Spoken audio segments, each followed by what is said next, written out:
मेरे प्रिय छात्रों, इस वीडियो में आप जानोगे हिंदी विषय की व्याकरण का चैप्टर समास। बहुत ही महत्वपूर्ण चैप्टर है, बहुत ही ज़रूरी भी है पढ़ना आपको, क्योंकि इसमें से क्वेश्चन पूछा जाता है। अलग अलग क्लास में अलग अलग तरह की क्वेश्चंस आती है, बट समास को क्लियर करना बहुत ही ज़रूरी है। आप पूरा वीडियो देखोगे, आपको पता चल जाएगा कि समास क्या है, आप सीख पाओगे, सब कुछ समझ भी पाओगे। तो सबसे पहले आइए जानते हैं समास की परिभाषा, डेफिनेशन कि समास क्या होता है, किसे समास कहते हैं, समास की विग्रह क्या होती है, ये सब भी आप जानोगे। तो सबसे पहले आइए जानते हैं समास की परिभाषा कि समास क्या है। राइट। समास शब्द का शाब्दिक अर्थ होता है छोटा रूप। अतः जब दो या दो से अधिक शब्द पद अपने बीच की विभक्तियों का लोप कर जो छोटा रूप बनाते हैं, लोप कर में हटा देते हैं और एक छोटा रूप बनाते हैं, उसे समास, समासिक शब्द या समस्त पद कहते हैं।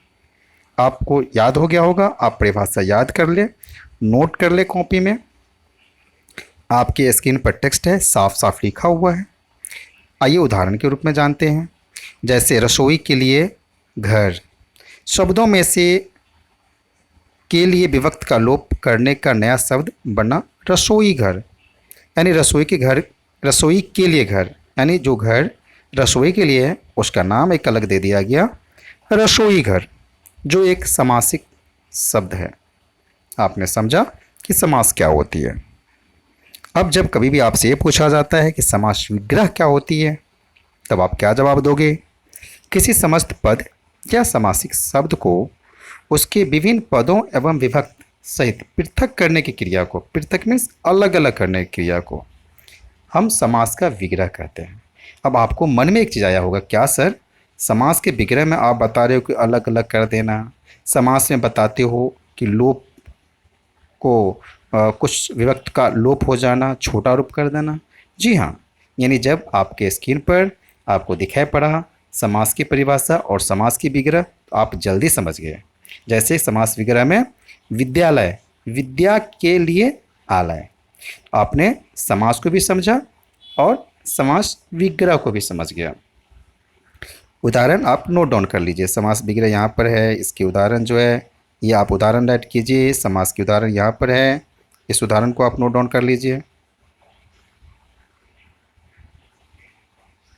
अब आइए आगे जानते हैं समास के प्रकार कितने होते हैं, कितने प्रकार के समास होते हैं।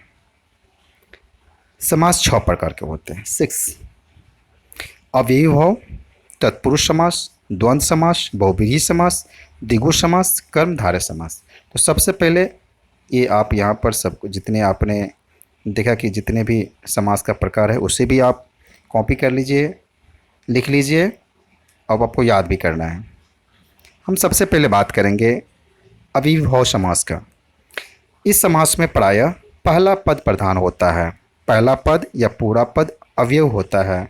यदि एक शब्द को पुनरावृत्ति हो तो दोनों शब्द मिलाकर अवयव की तरह प्रयुक्त होता है, वहाँ भी अव्ययीभाव समास होता है। संस्कृत के उपसर्ग युक्त पद भी अव्ययीभाव समास होता है। आइए उदाहरण की बात करते हैं। यथाशक्ति, शक्ति के अनुसार, यथाशीघ्र, जितना शीघ्र हो, यथा कर्म, कर्म के अनुसार, यथा विधि, विधि के अनुसार, यथासर, यथावसर, अवसर के अनुसार, यथेच्छा, इच्छा के अनुसार। यानी आपने अव्ययभाव को भी समझ लिया। बहुत ही कम समय में आप पूरे समास को समझ लोगे। पूरा वीडियो जरूर देखो। यदि आप अभी तक चैनल को सब्सक्राइब ना किया हो तो चैनल को सब्सक्राइब भी करें। आइए दूसरा प्रकार जो समास का है वह है तत्पुरुष। तत्पुरुष समास में दूसरा पद पर पद प्रधान होता है, अर्थात विभक्त का लिंग वचन दूसरे शब्द के अनुसार होता है। आप सब उसे कॉपी कर लीजिए। इसका विग्रह करने पर कर्ता यानी जो करने वाला होता है और संबोधन की विभक्ति ने, हे, ओ, अड़े के अतिरिक्त किसी के कारण की विभक्ति प्रयुक्त होती है तथा विभक्तियों के अनुसार ही इसके उपभेद होते हैं। जैसे कि आइए कर्म में तत्पुरुष को दिखाता हूँ। कर्ता ने कर्म को, ठीक है, करण से होता है, तो कर्म तत्पुरुष में आते हैं। कृष्णार्पण, कृष्णा को अर्पण नेत्र। सुखद, नेत्रों का सुखद, नेत्रों को सुखद, यानी कर्ता ने कर्म को करण से आप याद करेंगे, वो कारक में है आपका, राइट।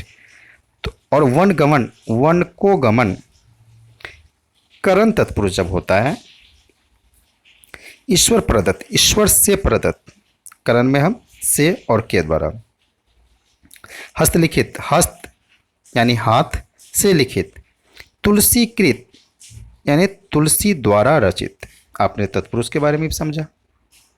संप्रदान की पहचान के लिए, आपादान से, आपादान तब होता है जब अलगपन होता है, पूरा अलग अलग हो जाता है, उसे आपादान करते हैं। बोलोगे सर करण में भी आपने से बोला, यहाँ भी से है, आपादान में पृथक इसलिए बताया गया ताकि दोनों अलग अलग हो जाते हैं। संप्रदान के लिए है हवन सामग्री, हवन के लिए सामग्री। आपादान तत्पुरुष से आइए, ऋण मुक्त, ऋण से मुक्त। संबंध में आइए, संबंध काके की, यह पहचान है संबंध के, संबंध तत्पुरुष की करते हैं। मंत्री परिषद, मंत्रियों की परिषद। अधिकरण में पर यह आपका पहचान है, आप कारक में पढ़े होंगे, कारक विधि कभी मैं डालूंगा वीडियो तो उसमें भी बता दूंगा। अधिकरण तत्पुरुष। वनवास, वन में वनवास। जीव दया, जीवों पर दया। ध्यान मग्न, ध्यान में मग्न। द्वंद्व समास, द्वंद्व समास में दोनों पद प्रधान होते हैं, दोनों पद प्राय एक दूसरे के विलोम होते हैं, नाम ही है द्वंद्व। जैसे आप घर में कभी बोलते हो अच्छा बुरा, माता पिता, तो दोनों शब्द प्राय एक दूसरे के विलोम होते हैं, सदैव नहीं, हमेशा नहीं। इस विग्रह करने पर और अथवा या का प्रयोग होता है, जैसे कि माता पिता, माता और पिता। जलवायु, जल और वायु। फल फूल, फल और फूल। चौथा नंबर बहुव्रीहि समास। बहुव्रीहि समास में कोई भी पद प्रधान नहीं होता, इसमें प्रयुक्त पदों के समान अर्थ की अपेक्षा अन्य अर्थ की प्रधानता रहती है। इसका विग्रह करने पर वाला है, जो, जिसका, जिसकी, जिसके, वह आदि होते हैं विग्रह करने पर। जैसे गजानन, गज का आनन है जिसका वह, आखिर वह है कौन। यदि हम गजानन बोलते हैं तो हमें बताना पड़ेगा कि किसी के लिए वो है, किसी का है, जिसके लिए वो आता है, विग्रह करने पर होना चाहिए।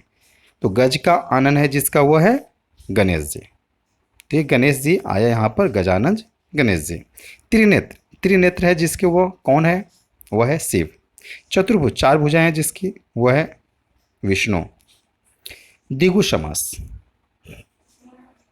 द्विगु समास प्राय पूर्ण पद संख्यावाचक होता है, संख्यावाचक आपको याद रखना है। द्विगु समास में संख्यावाचक जरूर आप याद रखें, तो कभी कभी परपद भी संख्यावाचक देखा जा सकता है, यानी आप में उसको अंक जो गिनती करते हैं ना, वह शब्द जरूर आएगा। द्विगु समास में प्रयुक्त संख्या किसी समूह का बोध कराती है, अन्य अर्थ का नहीं, जैसे कि बहुब्रीहि समास में देखा जाता है।